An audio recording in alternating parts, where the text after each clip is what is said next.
So, ang gagawin namin dito, papaganahin namin para lang umikot doon sa baba yung tubig. Para mapaandar lang namin to.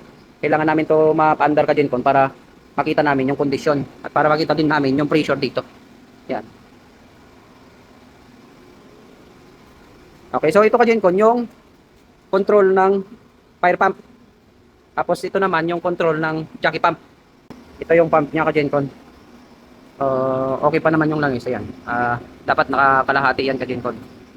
Yan yung tamang level ng langis. Okay, so yan yung papatakbuhin namin ka Gencon para umikot lang yung tubig doon.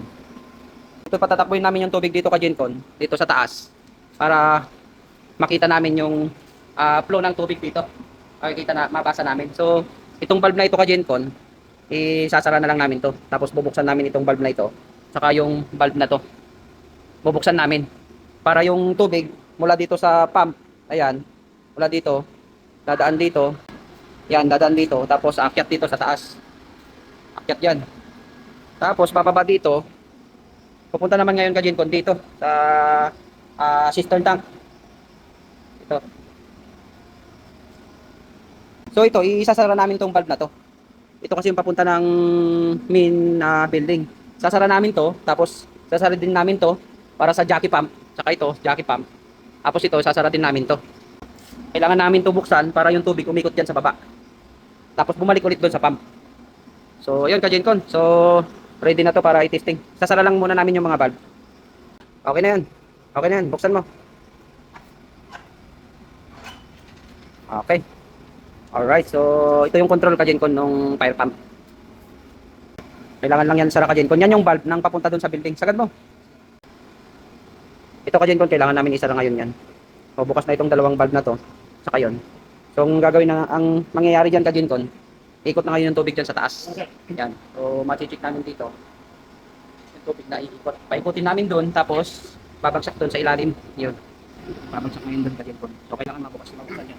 Kailangan mo buksan yan nung andong. Buksan mo yan. Yan. Ayun ka Gencon, para pumasok sa cistern tank. Para iikot ngayon dito sa pump. Okay. Testing muna natin yung jockey pump ka Gencon. Okay, so ngayon ka Gencon, gumagana na yung yan, yung jockey pump. Yung gumagana na yung maliit na pump ka Gencon, itong pump dito. Yan, yung pump na yan. So may tubig na tumatakbo yan ka Gencon, may ikot na yan doon. Yan ka Gencon yung concept. Yan, line 1. Ito yung line 2. Line 3. Okay.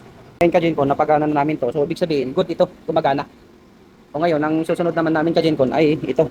Ito ka Gencon, para hindi masunog yung motor, ginagawa muna namin, pinapaikot muna namin ng kamay yan. Kung umiikot, ito lang.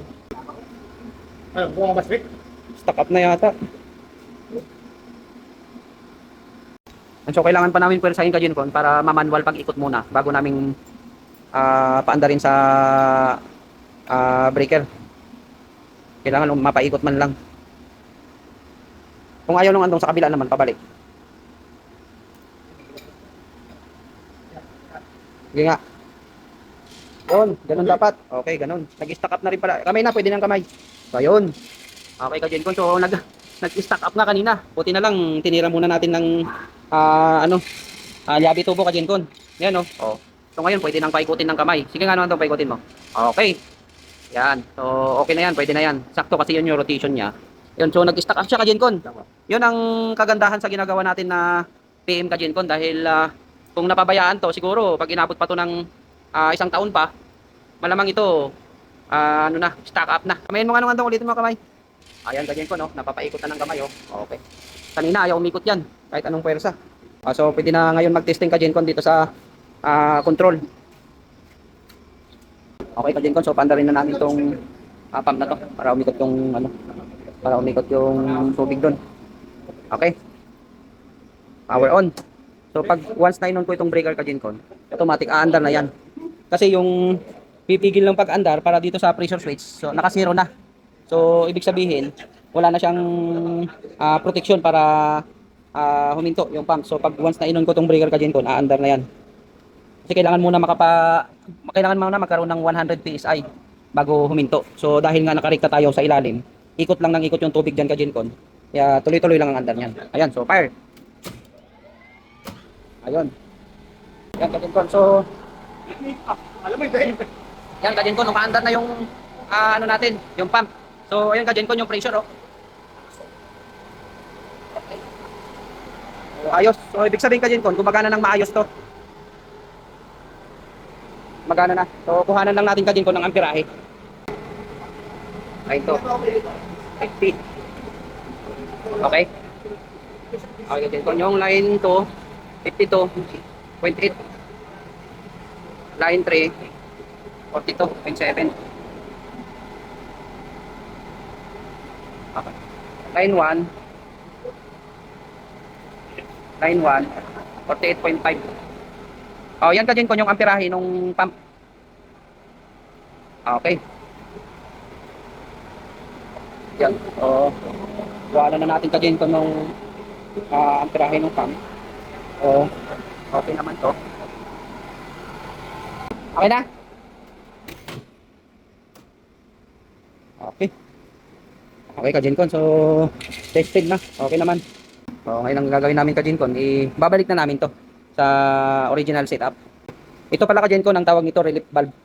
125 ang cut out. Ang cut in, 80.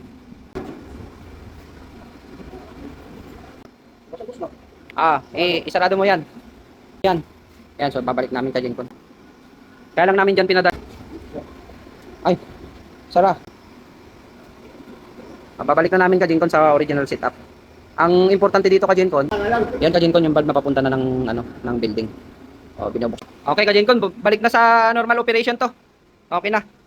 Oh, naka-hold na rin yung ano natin, Kajencon, yung pressure. O nasa 110 PSI tayo ngayon, Kajencon. Ayan, so ibig sabihin, hindi bumababa yung gauge natin. Ibig sabihin, Kajencon, purong tubig na yung nandyan sa tubo dito. So wala na siyang hangin. Nakapag-parts naman na kami. So okay na yan, Kajencon. Pwede na. Okay na ulit. Okay, Kajencon, kailangan na naming linisin. So ang ginagawa lang naman namin dito, Kajencon, na paglinis, punas lang naman yan, malikabok. Tapos brush lang para makita namin yung may mga tagas. Saka ayan, na-exercise naman na namin yung mga valve, Kajencon. Kailangan kasi na-exercise itong mga ganito eh. O kailangan binubuksan, sinasara kasi nag-i-stack up din itong mga ito. Okay naman na lahat. Okay, yan, no. Galing ng taga-punas, ah. Yan Kajencon, si David, si Asa. Okay, yung malikabok na yan, Kajencon, ayan, no. Yung malikabok na yan. Punasan na lang namin. Tapos i-blower na lang namin ito, mga control. O okay pa naman lahat yung control, Kajencon. Ayan, tulad yan, may mga agyo-agyo na rin na mga ganyan. Ayan. Ano lang namin yan, brush lang. Okay, sa likod, ah. Okay, cleaning na, Kajencon. Cleaning na kami.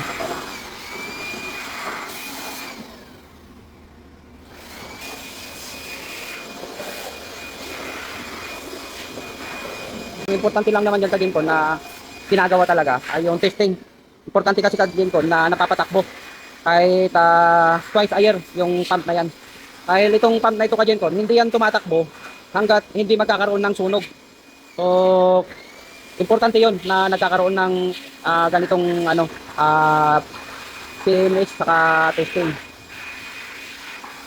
Para, ayan, tulad kanina, Kajencon, nag-stack up tong motor na to bago namin pinaandar. So, pinaikot muna namin ng yabi tubo. Diba? Yun lang naman, Kajencon. Tapos kailangan ma-reading din ng maayos yung parameters niyan.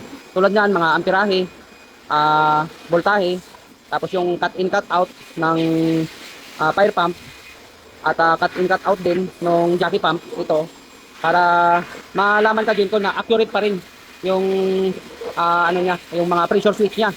Kasi yun yung importante, Kajencon, na hindi magkaroon ng problema.